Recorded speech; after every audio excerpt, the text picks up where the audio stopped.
I'm really pleased to have in the studio with me the former chief economist at a major international consulting firm where he advised the World Bank, the United Nations, the IMF, the U.S. Treasury Department, Fortune 500 corporations, governments in Africa, Asia, Latin America, and the Middle East.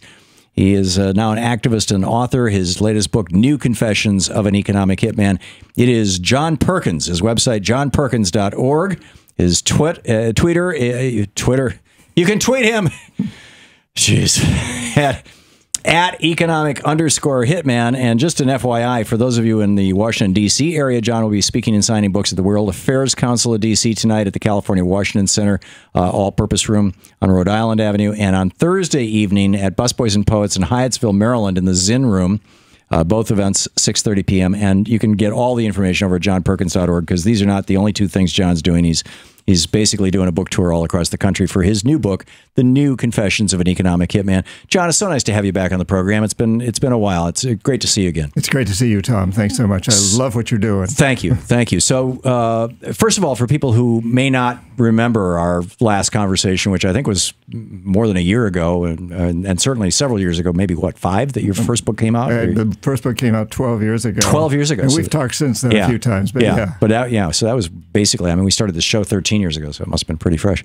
What is an economic hitman? And you know, what did you see and do as an economic hitman? And who else is in that hierarchy?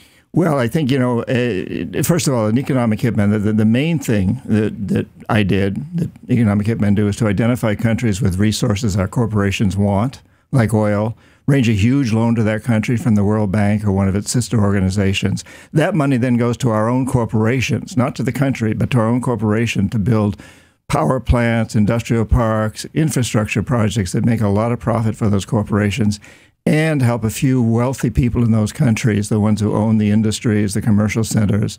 But the majority of the people suffer because the money is diverted from health, education, and other social services to try to pay off the interest on the loans. And in the end, they never pay off the principal. So you as an economic hitman, you go to a country and you say to the leader of the country, take this giant loan, build a big dam, build a power plant, whatever. You're going to be a hero. You're going to help develop your country. And what happens if they say no? Well, you're going to make a lot of money. Oh, you personally, we're going to make you rich, too. And all your friends and family. Yeah, right. Yeah. And if you don't, well, remember what happened to Salvador Allende in Chile, and remember what happened to Arbenz in Guatemala, and Mossadegh in Iran, and Lumumba in the Congo. These are all people who didn't play the game, and they were either assassinated or overthrown in coups. So it's pretty clear to a government leader, either take the money and get rich in the process, or get thrown out. And I know that if you get thrown out or assassinated, you're going to be replaced by someone who will play the game. So what's the choice? When you were an economic hitman, did you talk to any world leaders who said no thank you and who were then later assassinated by whomever? Two of my clients, Jaime Roldos, democratically elected president of Ecuador, and Omar Torrijos of Panama, who became a very good friend. Mm-hmm. And I had tremendous respect for these two men because they didn't play the game. And yet it also meant I wasn't doing my job, and I also was worried for them, and both of them were assassinated because they did not play the game. So when the hitman can't talk them into it, the jackals come in and take them out. Exactly. And if the jackals can't do it, as with Saddam Hussein and Gaddafi in Libya, then the military goes in. So we get our way no matter what. And we being not just the United States of America, but the corporate.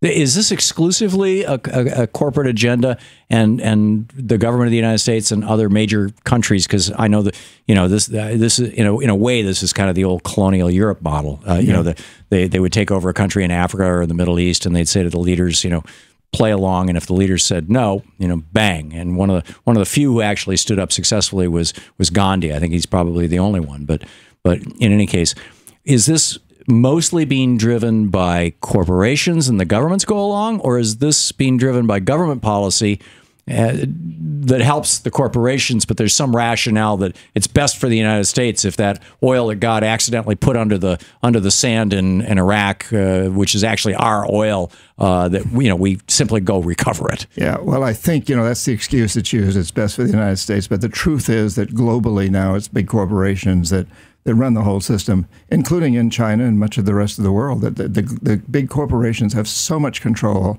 They control governments.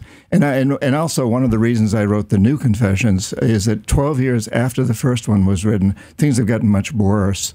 This whole economic hitman system has spread from the developing countries, where I work primarily, to the United States, Europe, and the rest of the world. And in fact, it's created a failed global economic system, what I call a death economy, that's based on militarization, fear, debt, and the destruction of resources. And we have to change it. So economic hitmen are now coming after targets in the United States? Absolutely. For example? Well, all the debt that we have. You know, I constantly run into students. I do a lot of lecturing at MBA programs and law schools and other university programs. And I constantly hear students say, you know, I'm getting my MBA because I really want to do something good. I want to have kids. I want to create a job. I want to be an entrepreneur and create a business that's going to clean up the pollution, that's going to help mine the plastic in the Pacific, or something along those lines. Oh, but I just discovered that I should have figured this out before, but I owe $200,000 in education debt. So I'm going to have to go to work for a big corporation for a few years to pay off that debt. What I know is once they get into that system, they're probably going to fall in love, marry someone, buy a house, have kids, go deeper and deeper into debt, and probably never get out of the system. And the system's set up that way to bring them in. On top of that, we've got credit card debt, we've got health insurance debt. You know, we don't have good health insurance, so people go deep into debt to get taken care of when they're sick. You know, back in 1951, Russell Kirk wrote a book called The Conservative Mind, which William F. Buckley and my father, who was a conservative Republican, and many others have cited as the foundational moment. That book was the foundational moment of the modern conservative movement. And, you know, he starts out with Sir Edmund Burke saying, you know, it does me no harm if a man is allowed to be a hairdresser, but if he's allowed to vote, it does society considerable violence. And the original conservative back in the 1790s. And, you know, up to this day. But in that book, Russell Kirk made the point that if the American middle class got large enough and strong enough, you would see upheaval in America because young people would revolt, minorities would revolt, women would demand rights, and this would create chaos. And then when the 60s and 70s happened, Nixon and all these other conservatives who were the disciples of Russell Kirk's book said, see, I told you so. Is that the kind of thing you're talking about? I mean, we're talking about the systematic, intentional destruction of the American middle class in order to support a giant corporate order.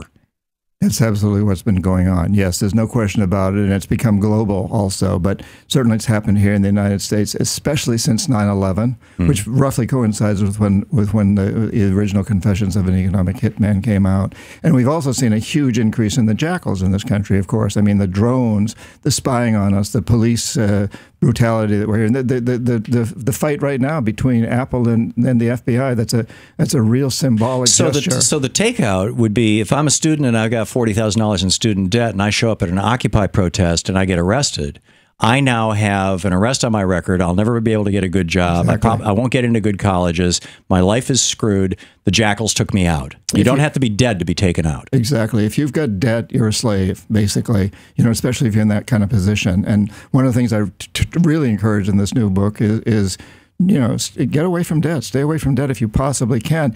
And those students that have all that debt, and I go on college campuses, and I'm very unpopular with the administrations because I say, hey, listen, all of you get together and refuse to pay your debt. Yeah, it's debt strike. Yeah, debt strike. Well, it's growing. I mean, the Corinthian College debt strike, which shouldn't have even been necessary. The federal government should have simply come in and said, "Sorry, you know, Corinthian College, you get nothing. All these people, your debt is wiped out." But that's just one of many for-profit colleges. But this isn't just for-profit colleges. No, this is a whole. It's all this is systemic. It's systemic, especially in the United States. I spent a lot of time in Latin America, and I was lecturing at Oxford and Cambridge in England, and they don't have that kind of debt. Yeah, they won't have it in Europe. It's amazing. Hang on just a second. John Perkins is with us. This is the Thom Hartmann Program. The book is The New Confessions of an Economic Hitman, just out in paperback. Check it out. You can read all about it at johnperkins.org, and you can tweet him at economic_hitman. To watch more clips from our programs, hit the Watch More Videos button over here. And please be sure to hit the handy-dandy subscribe button so you'll always be up to date. Tag, you're it.